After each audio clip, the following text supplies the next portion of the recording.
datang kembali di podcast kesayangan kita semua, yaitu podcast Aha Moments. Baik teman-teman, hari ini kita akan membahas topik yang sangat menarik nih.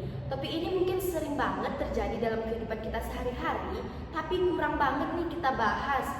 Topik ini nih yaitu iklim komunikasi. Baik teman-teman, sebelum kita membahas topik kita lebih dalam lagi nih, secara terbuka kepada tiga narasumber kita ini. Pertama-tama tuh saya bakal kenalkan diri dulu. Saya sebagai host di sini Widya Melisha Apriliana dan rekan saya Dwi Febioni Asmita.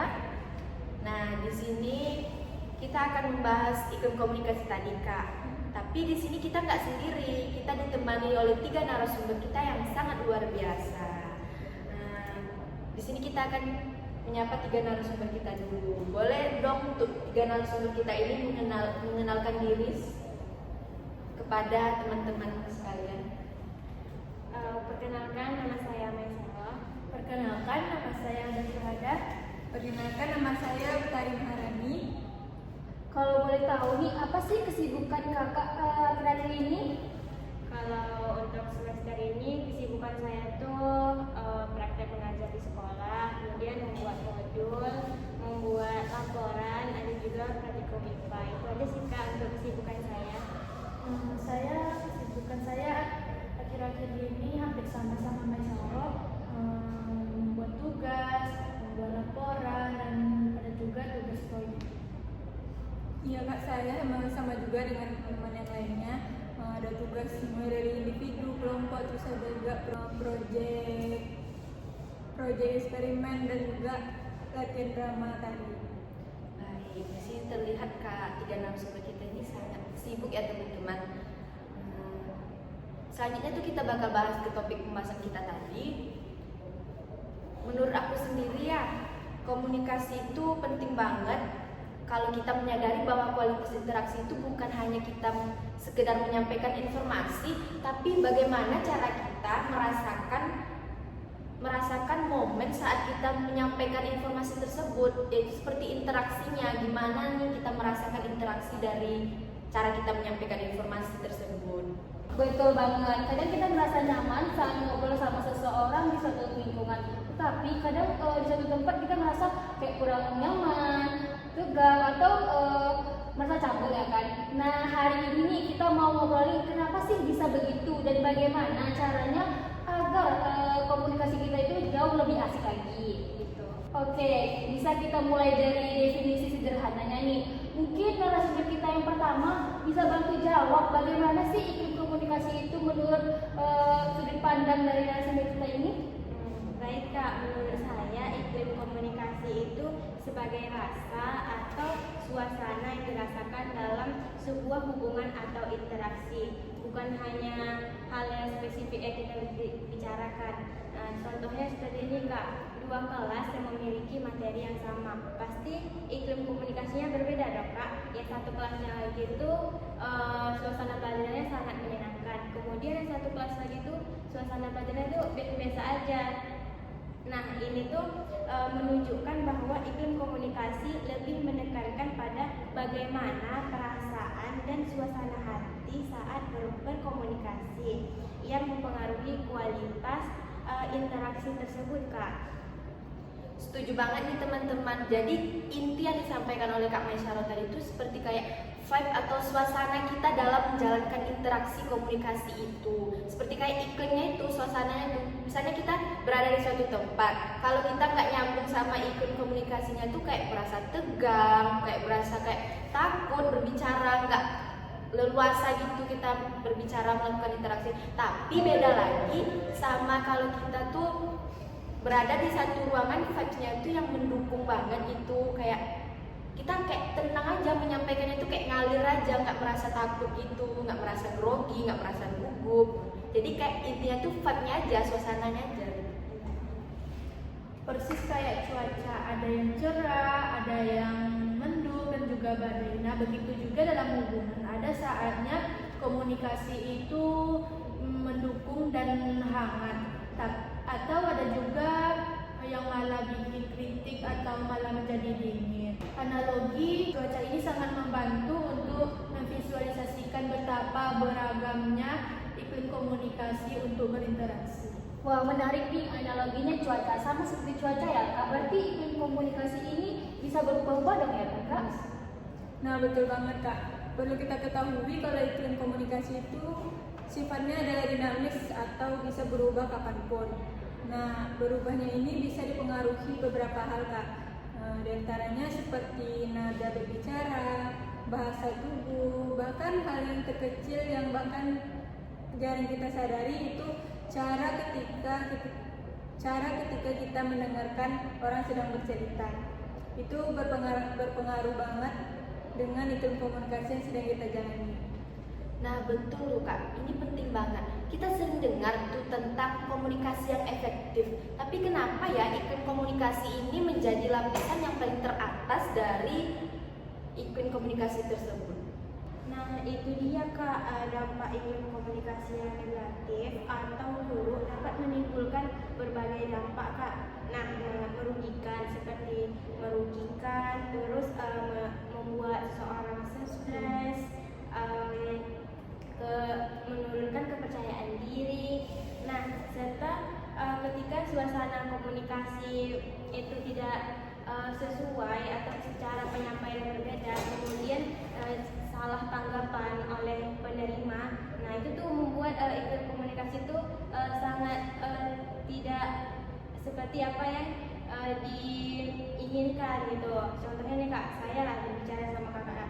Saya ngomong menurut saya itu baik, tapi Menurut saya tuh kayak agak lain gitu kan, kakaknya kayaknya baik, jadi saya kayak merasa nggak baik gitu, negatif gitu kan Kak. Tapi pada intinya tuh kakak nggak merasa menyampaikannya tuh iya nggak ada niat seperti itu. Iya betul. Wah, terus kenapa sih iklim komunikasi ini sangat penting dalam berbagai jenis hubungan, baik itu pertemanan, keluarga, bahkan tempat kerja ya Kak? Iya, kalau di pertemanan atau keluarga, iklim yang positif itu bikin kita menjadi aman dan nyaman buat jadi diri sendiri, buat berbagi cerita, bahkan buat beda pendapat tanpa takut dihakimi. Kalau iklimnya buruk ya ujung-ujungnya malas ngobrol atau berjumpa. Menjelaskan dampak iklim komunikasi dalam konteks personal ini tentang pertemanan dan keluarga ini membuat topik kita ini menjadi lebih dekat. Sebenarnya di dunia pekerjaan Kak, sama juga seperti di lingkungan yang lainnya yang disebutkan Elda tadi. Kalau di lingkungan pekerjaan kan itu pasti ada yang namanya bekerja sama dengan tim. Dimana kalau misalnya kita bekerja sama itu perlu yang namanya kolaborasi dan komunikasi yang baik. Dalam bekerja bersama itu perlu yang namanya pendapat bersama Kak. Dan kita sesama anggota juga harus menerima pendapat itu, harus membicarakannya bersama. Jadi kalau misalnya kita ada pendapat itu harus dikeluarkan dan dibicarakan bersama. Dan juga kalau misalnya kita nggak sesuai ini apa pendapat teman kita, itu juga harus diberikan solusi yang lain gitu, jangan cuma mengkomen aja gitu Kak. Oke, bentar Kak, ini aku mau cerita tentang pengalaman aku sendiri nih. Aku pernah tuh kerja di suatu tempat yang kayak vibe-nya tuh nggak oke banget, iklimnya tuh nggak oke banget. Jadi kayak aku bicara tuh kayak dikit-dikit salah, dikit-dikit dijudesin, dikit-dikit kayak emang nggak bikin nggak nyaman dan nggak termotivasi gitu. Beda banget sama aku kayak kerja di suatu tempat yang kayak iklimnya tuh emang positif banget. Kayak kita menyampaikan sesuatu tuh kayak ngalir aja, legowo aja, legah gitu kan. Kayak apa yang kita sampaikan tuh tertuju dengan baik gitu Kak. Kayak termotivasi lagi gitu, cara mengekspresikan dalam dalam berkomunikasi itu lagi lebih tersampai gitu, tertuju gitu. Beda banget sama yang di tempat kerja aku yang yang negatif gitu Kak. Serem juga ya dampaknya Kak. Terus sebagai individu nih, apa sih yang dapat kita lakukan untuk menciptakan dan memperbaiki iklim komunikasi itu yang ada di sekitar kita Kak? Banyak hal kok Kak, mulai dari hal sederhana saja, berusaha menjadi pendengar yang baik, menghargai pendapat orang lain walaupun berbeda, menyampaikan kritik dengan cara membangun, bukan menjatuhkan, memberikan contoh tindakan yang sederhana ini membuat solusi ini lebih mudah dipahami. Ya, mudah untuk diterapkan gitu ya Kak, mudah untuk kita lakukan. Betul. Selain itu Kak, membangun rasa saling percaya dan saling menghormati adalah fondasi utama dalam iklim komunikasi ini Kak.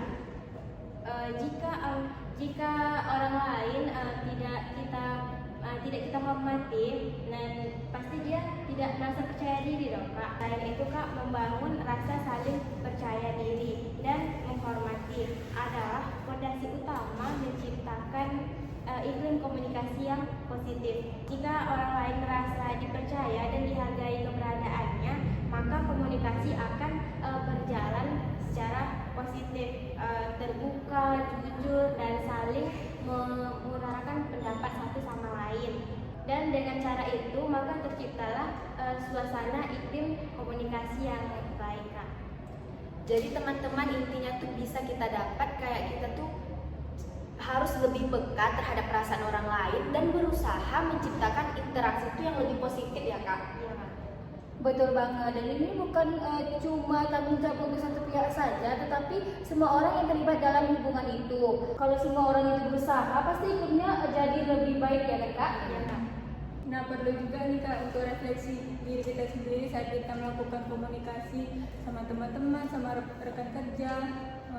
Kadang tuh contohnya ketika orang bertanya sama kita tuh menjawabnya dengan sinis atau dengan jutek karena perasaan kita sedang tidak baik. Seharusnya itu jangan begitu ya Kak, karena itu akan menimbulkan rasa yang negatif kepada orang yang bertanya tadi. Jadi mereka tuh jadi mungkin malas bercerita sama kita lagi gitu Kak. Jadi perlu yang namanya introspeksi sama refleksi diri supaya kita tuh lebih bisa menstabilkan emosi kita. Jadi perlu yang namanya tuh kita merefleksikan diri sendiri, mengintrospeksi diri sendiri supaya bisa menstabilkan emosi dalam berkomunikasi dengan teman-teman atau teman kerja lainnya. Wah, obrolan kita hari ini sangat membuka banget ya tentang pentingnya iklim komunikasi. Kadang kita tuh hanya fokus menyampaikan apa yang mau kita sampaikan, sehingga kita lupa gimana cara kita menyampaikan tuh, gimana suasana interaksi kita tuh jadi lupa gitu.